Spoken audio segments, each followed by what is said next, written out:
ሰላም ሰላም ውድ ቤተሰቦቼ እንደምን አላችሁ? እንደምን እስከ ሰዓት ደረሳችሁ? እግዚአብሔር አምላካችን ከሁላችን ጋር ይሁን። ዛሬም በአዲስ ቪዲዮ ቀርብ ያለው እስከ ፕሮግራሙ ፍጻሜ ድረስ ከቆያችሁ ብዙ ነገር እንማማራለን። ለዚህ ቻናል አዲስ የሆናችሁ ቻናሉን ሰብስክራይብ አድርጉ፣ ቪዲዮ ላይክ እና ሼር እያደረጋችሁ ጀምሩ። ሀሳብ፣ አስተያየት፣ ጥያቄ ካላችሁ መጻፋችሁን እንዳትረሱ። በቀጥታ ወደ ዛሬው መርሃ ግብራችን እንሄዳለን። ቆንጆ የሚባሉ ሴቶች ላይ ቡዳ መንፈስ አይጠፋ የሚባሉ ለዚህ ነው። ለምን ይበላሉ እነሱ። ከዛ ደግሞ ሲቆዩ ደግሞ ይበላሉ። 7 ዓመት ከቆዩ በኋላ ይሄ ራሳቸው የሚናገሩት ነው። በቡዳ የተበላ እኛ አይደለም ይሄን ጥናት የደረስንበት፣ ጸበል ቦታ ላይም ሲለፈልፍ ሰምተን ነው። እኛ ከገባንባቸው በኋላ ከ7 ዓመት በኋላ የማይጾም የማይጸልይ ሆነው ከተገኙ እኛም እንቀጥላለን የሚለው ገብቷቸዋል። አባባሉ ዝገሙ። አንዲት ቆንጆ ሴት በቡዳ ተበላች። በፀጉሯ ሊሆን ይችላል፣ በመልኳ። ያ ቡዳ መንፈስ ከገባባት በኋላ ላይፍ ዝም ብሎ የሚቀጥል ከሆነ ማትጾም፣ ማትጸልይ፣ ማትሰግድ፣ ቤተክርስቲያን ማትመጣ ከሆነ 7 ዓመት ሲሞላው መንፈሱ እሷ ላይ ሆኖ የእሷንም ህይወት ይበላል፣ ሌሎቹንም ይበላል። ያየውን ነገር ያበላሻል። መብላት ማለት እንደዚህ አይደለም፣ ያበላሻል። ለምሳሌ ዝገት ብረትን ይበላዋል። ብረቱን በላው እንላለን። ዝገት ከዛ አንቲረስት ይቀባል ብረቱን እንዳይበላው። አንቲረስት ማለት ዝገት መከላከያ ማለት ነው አይደለም?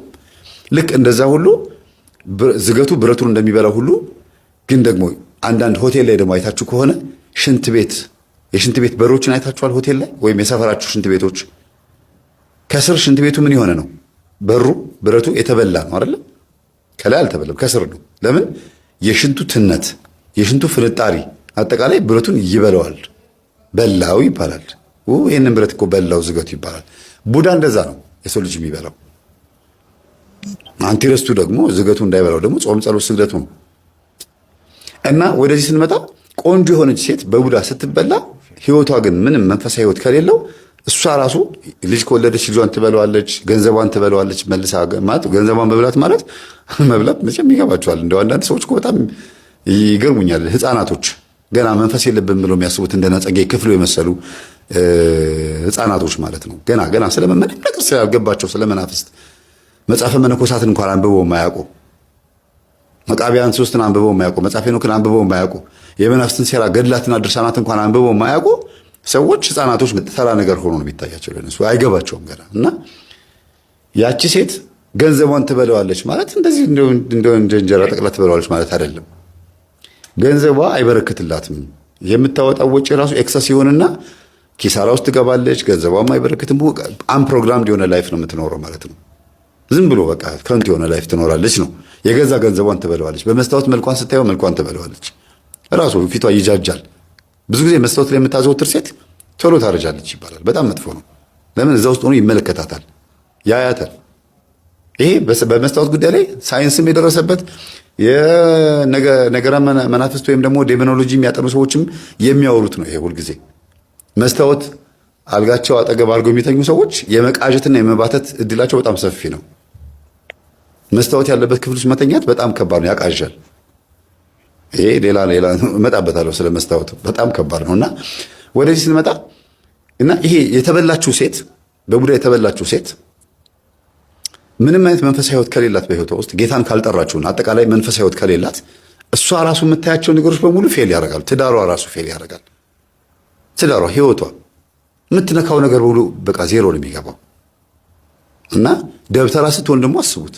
ወይም ደግሞ ስራ መናፍስት የምታውቅ መናፍስት ስላችሁ የኛ የምንማረው ትምህርት ሳይሆን የምትጠነቁል ከሆነች፣ ቡና አፍልታ የምትካድም ከሆነች፣ የእናቴ አባቴ ጠቋሪ ያለች የምታጓራ፣ ኩል የምትኳል፣ ቅንድቧን የምትቀነደብ፣ በቃ አጠቃላይ መናፍስቱ የሚፈልጉትን ነገር በሙሉ ቤቱ ሴሪሞኒ የምታዘጋጅለት፣ ሂና የምትቀባ፣ በቃ አጠቃላይ ለመንፈሱ ለሙጬ ዘሪጋ፣ ለአዳልሞቴ፣ ለወሰንገላ፣ ለአዳኝ ወርቁ፣ ለጌጣጌጥ ለሚወደው አይደል አዳኝ ወርቁ፣ ለዚህ ሁሉ የምትገዛ ከተቆጣች ካፈጠጠችባቸው ልጆቿ ላይ ሽንት በሽንት ነው የሚሆኑት። በጣም የልጆቿ ስነ ልቦና የተጎዳ ነው የሚሆነው። ሲያድጉ በጣም ልክ እንደሷ ዘማዊ የመሆን በመናፍስቱ የመጠቃት እድላቸው በጣም ሰፊ ነው የሚሆነው።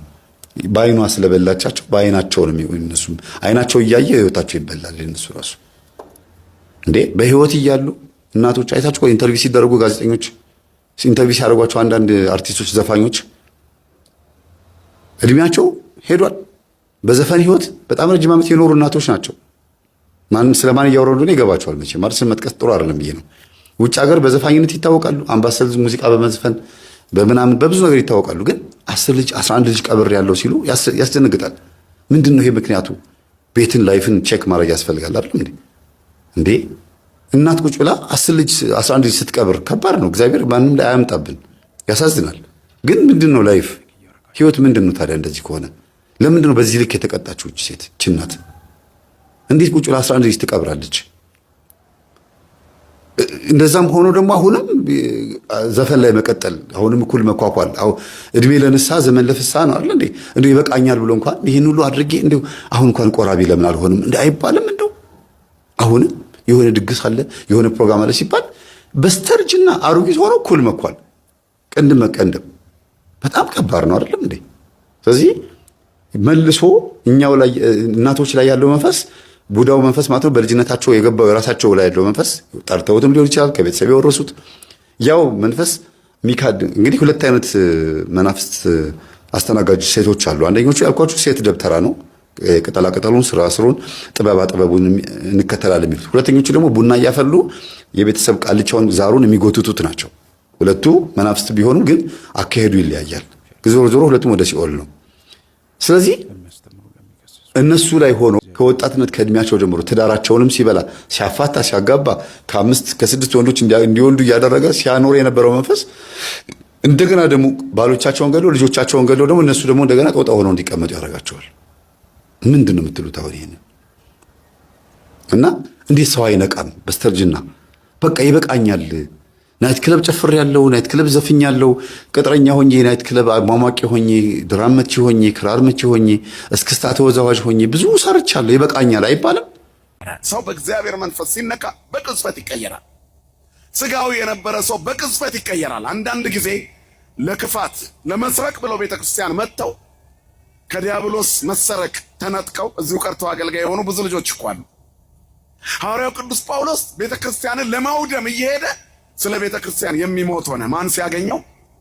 እግዚአብሔር ሲያገኘው። ማን ያገኘን ወገኖቼ? እግዚአብሔር ሲያገኘን ሙሉአን ነን። እግዚአብሔር ሲያገኘን ባለበረከቶች ነን። እግዚአብሔር ሲያገኘን የተለወጥን እንሆናለን። ስለዚህ ማን ያገኘን? እየሰማችሁ ነው? ማን ያገኘን? እግዚአብሔር በፍቅር ያገኘን ሁላችንን። ኤልያስን ሲነካው ከግብርና ወደ ነብይነት እንደ ሰው ባንዳ ይቀየራል። መሬት ሲቆፍር የነበረ ሰው የሰማይ መልእክት የሚያስተላልፍ ሊሆን ተመረጠ። እግዚአብሔር ሲመርጥ እንደዚህ ነው። ከዚያ በኋላ ተከተለው ይላል።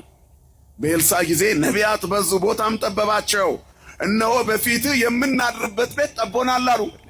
ኤልያስ በእሳት ሰረገላ ካረገ በኋላ ነቢየ እግዚአብሔር ኤልሳዕ መንፈሱ እጥፍ ድርብ ሆኖ አደረበት። ኤልያስ መጎናጸፊያውን ይዞ ዮርዳኖስን ቀዶ ተመለሰ።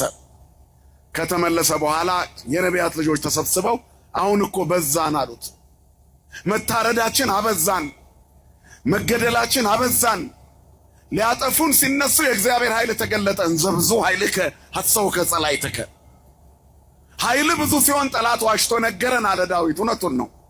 ኦርቶዶክሳውያን በመሞት የሚጠፉ ቢሆኑ ኖሮ ጥንት ነበር የሚጠፉት። በሀገራችን በኢትዮጵያ እንኳን የነ ግራኝ መሐመድና የነ ዮዲት ጉዲት ታሪክ ኦርቶዶክስ ሙሉ ለሙሉ ጥርግ አድርጎ ባጠፋት ነበር። ቤተክርስቲያን አጠፋም። ጠላት በበዛባት ማግስት እግዚአብሔር እንደ አዲስ አምልጦ መቅደሷን በመንጋው ይሞላል፣ ደጀ ሰላሙን በአገልጋዮቹ ይሞላል። ክብርና ምስጋና ለስሙ ይሁን የአባቶቻችን አምላክ።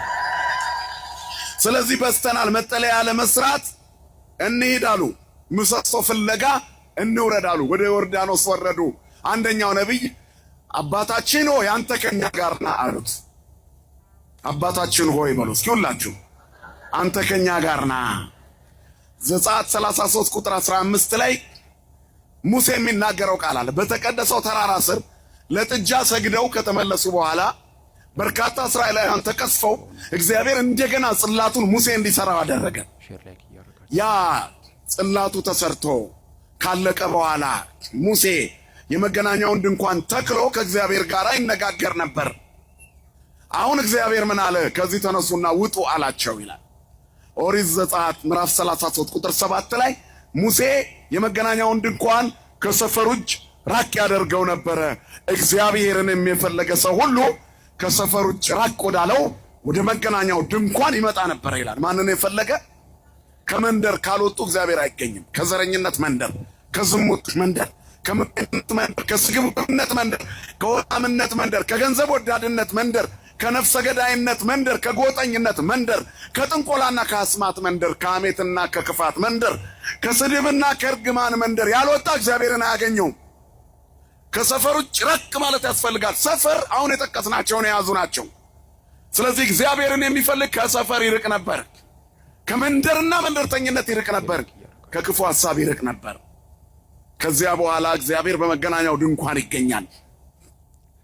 ሙሴም የመገናኛ ድንኳን ብሎ ጠራው ይላል። በዚያ መጨረሻ እግዚአብሔር ምን አለ? ተነሱ፣ ከዚህ ተነሱና ውጡ አለ። እግዚአብሔር ሆይ እኛ እንወጣለን አለ ሙሴ። አንተስ ከኛ ጋር ትወጣለህ አለው። እወጣለሁ። እባክህ እግዚአብሔር ሆይ ያለ አንተ አንችልም። አንተ ከኛ ጋር ካልወጣህ ከዚህ አንውጣ። እዚሁ በረሃው ላይ እንኑር። አንተ ያለህበት እዚህ ይሻለናል። አንተ ከኛ ጋር ከሌለ ወደ ሀብት ማማ ሲወጡ ብቻቸውን ወጥተው እግዚአብሔርን አጥተው ኑሮ የከበዳቸው ብዙ ናቸው። የህይወት እንቆቅልሽ ቁልፉ ምስጢሩ የተሰወረባቸው ብዙ ናቸው። ወደ ስልጣን ማማ ሲወጡ የነበሩበትን ረስተው እዛ ሲደርሱ ራሳቸውን ሁሉ ረስተው እግዚአብሔርን አጥተው ባዶ የሆኑ ብዙ ናቸው። ወደ ዕውቀት ማማ ሲወጡ የልጅነታቸውን አምላክ ትተው በቆማቸው የፈረሱ ብዙ ናቸው። ዓለም የፈረሱ ተንቀሳቃሽ አፈሮች ተሸክማ መኖር ከጀመረች ከርማለች። ሰው ማለት ተንቀሳቃሽ አፈር ነው ይላል ፈላጣ። አሁን እንደውም አፈር ሳይሆን አመድ በስቷል። ብናኙ የሰው ፊት የሚያጠፋ የእግዚአብሔር ሽታና መዓዛ የሌለው ሰው ያለ እግዚአብሔር ባዶ ነው። ዓለም እግዚአብሔርን ሳትይዝ ተሳክቶላታል የሚል ታሪክ አልተጻፈም። ስለዚህ የተወደዳቸው የእግዚአብሔር ቤተሰቦች ስንነሳ፣ ስንተኛ፣ በትምህርት ገበታ ስንቀመጥ፣ ስራ ስንሰራ፣ በሁሉም ነገር ስንመገብ ማን ይኑር ከኛ ጋራ? እግዚአብሔር ሆይ ከኔ ጋር ውጣ፣ ስወጣ አብረኸኝ ውጣ በሉት። ለዚህ እኮ ነው አባቶቻችን ለመንገደኞች ሁሉ እኮ ይጸልያል። በእንተ እለ ይነግዱ እመሂ በባሕር ወእመሂ በአፍላግ ወእመሂ በቀላያት በዘኮነ መንገደ ይገብሩ። አቤቱ እንለምናለን፣ እንማጸናለን ስለ መንገደኞች፣ በአውሮፕላን የሚሄዱ፣ በመርከብ የሚሄዱ፣ በባሕር ላይ በእግራቸው ወእመሂ በፍኖት በእግራቸው የሚሄዱ፣ በሁሉ ነገር የሚጓዙ ለነሱ መንገዳቸውን አቅናላቸው። እግዚአብሔር መንገዳችንን ያቅናልን። አንድም የህይወት መንገድ እንዲቀና በኑሮ መንገድ ውስጥ ሰው እግዚአብሔርን ይዞ ይጀምር። ትዳር ሲሆን እግዚአብሔር ይኑርበት። የፍቅር መጠናናትም ቢሆን ራስን ለመጠበቅ ማን ይጨመርበት? እግዚአብሔር። ካለበለዚያ የጠዋቱ ጋብቻ ከሰዓት ፍቺ ይሆናል። የጠዋቱ አንድነት ማታ መለያየት ይሆናል። ስለዚህ ምድሪቷን ፍቺ የበዛበት አሁን ይሄ በሽታ ሀገራችን ገብቶ የፍቺ አቀንቃኞች ተሰብስበዋል እኮ አይደል? ፌሚኒስት የሚባሉ ለብቻ አግብተው ሲንግል ማም ሆነዋል። ከባል ተለይቶ መኖር፣ ጥራት ነጠቅ ሕይወት፣ ክብር ማጣት፣ መጠሪያ ስምን ሸጦ እርቃን መቅረት። ሁሉን ችሎ የኖሩ ወላጆች መችቷቸው እኮ አይደለም ላይመቻቸው ይችላል። ነገር ግን ሁሉን ችለው ኖረው እዚያ ስለታገሱ ማንተነሱ አቆየ። እግዚአብሔር ቤት በትነው ትዳር በትነው ራስ ወዳድ ሆነው ልጅን ያለ አባት ያለ እናት አሳድገው ለመኖር ብቻቸውን ያሉ ሰዎች አሉ። ሲጀምሩ ትዳሩ ላይ እግዚአብሔር ስለሌለ መድኃኔዓለም ከዓለም ፈተና ይጠብቀን።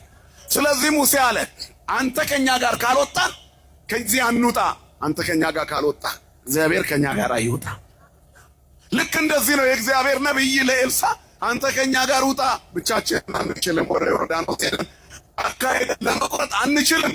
ለምሰሶ የሚሆነውን ዛፍ ብናውቅ እንኳ እንደው ችሎታው የመጥረብ ቢኖረን እንኳ አንተ ከኛ ጋር ስትሆን በረከታችን ይበዛል። አንተ ከኛ ጋር ሂድ ብሎ ለመነው። በስተናል ያለው ሰው እሺ አብሬያችሁ እወጣለሁ አለ። ቅዱስ ገብርኤል አብረው ነው የወጣው። ወገኖቼ የእግዚአብሔር ቅዱሳን ከኛ ጋር አሉ ማለት ማን አለ ማለት ነው? እግዚአብሔር አለ ማለት ነው። አነ ውእቱ ዘእቀውም ቅድመ እግዚአብሔር፣ አነ ውእቱ ገብርኤል ዘእቀውም ቅድመ እግዚአብሔር ያለው ገብርኤል ነው። ምን ሊሰራ ይቆማል? ሊያማልድ እንጂ። ቆመ በእግዚአብሔር ፊት ማለት ለመነ ማለት እኮ። ሁሉ ዘገብራ ለጽድቅ ጻድቅ ውእቱ ወዘያከብር ሰንበተ ካለ በኋላ እንደዚህ ነው። ይበል ፈላሲ ዘገባ ሀበ እግዚአብሔር ይፈልጣኒኑ ህዝቡ አይደለም። ወደ እግዚአብሔር የገባ ስደተኛ እግዚአብሔር ይለየኛል አይልም። ከየት አምጥተው ስትለኝ መጽሐፍ ቅዱስ ትንቢተ ኢሳይያስ ምዕራፍ 56 ቁጥር 2 ላይ ይላል። ይሄ ቤተክርስቲያን ቅዳሴዋ መጽሐፍ ቅዱስ እግዚአብሔር ከማይበሩ የለየው ስጋውና ደሙን የሰጠኝ እግዚአብሔር በልጅነት የመለሰኝ እግዚአብሔር ይለየኛል አይበል። እስኪ በሉ እግዚአብሔር በሉ ይለየናል በሉ በሞት ይልገሩ አይለየንም። ይቺ ቤተክርስቲያን ልዩ እናታችን፣ ንጽሕት እናታችን፣ ክብርት እናታችን፣ ቅድስት እናታችን ናት። እስኪ በሉ ቤተክርስቲያን በሉ አንድ ጊዜ እናታችን ናት በሉ እንጂ በደንብ። ቤተክርስቲያንን ለምን እናት ካላት ካል እናት ተመልከቱ ከአባት ዘር ተቀብላ ልጅን እንደምትወልድ ክርስቶስም በሐዋርያት ትምህርት እኛን ከቤተክርስቲያን ማይጸን ወልዶናል። እናት ተመልከቱ ለልጇ ወጣ ወርዳ እንደምትመግብ ቤተክርስቲያን ለምእመናን ትምህርትን ትመግባለች። እናት ልጆቿን በጡት እንደምታሳድግ ቤተክርስቲያንም በብሉይ ኪዳንና በአዲስ ኪዳን ታሳድገናለች። አንድም ተመልከቱ በንባብና በትርጓሜ ታሳድገናለች፣ አንድም በትርጓሜና በምስጢር ታሳድገናለችና። አንድም ተመልከቱ እናት ለወለደችው ልብስ እንድታለብስ ቤተክርስቲያን የልጅነትን ልብስ አልብሳናለች። እስኪ በሉ የልጅነትን ልብስ በሉ አልብሳናለች። የምድር ጨርቅ ለብሰህ እሳት ውስጥ ብትገባ እሳት ያቃጥላል፣ ያነዳል እዛው እየቀለጠ።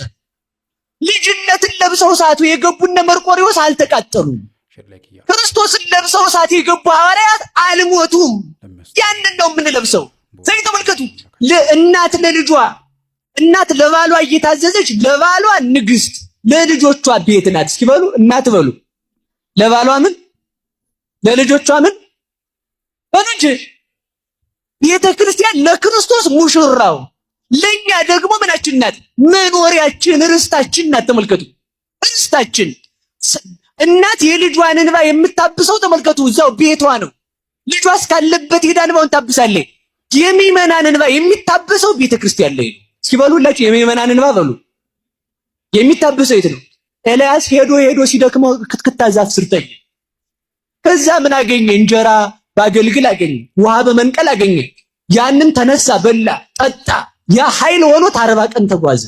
ያቺ የክትክታ ዛፍ ቤተክርስቲያን ናት። ኤልያስ ከድካሙ ያረፈባት፣ ከኤልዛቤል ፊት የሸሸው ማለት ከኃጢአት ሸሽተን ስንመጣ ከድካማችን የምናርፍባት እናታችን እሷን የሰጠን መድኃኒዓለም የተመሰገነ ይሁን። ያንን በልቶ 40 ቀን ተጓዘ፣ ገነት ገባ። ከቤተ ክርስቲያን ያገኘነውን ስጋና ደም ተቀብለን የት እንገባለን? ገነት መንግስተ ሰማያት እንገባለን። እሷን የሰጠን መድኃኒዓለም የተመሰገነ ይሁን።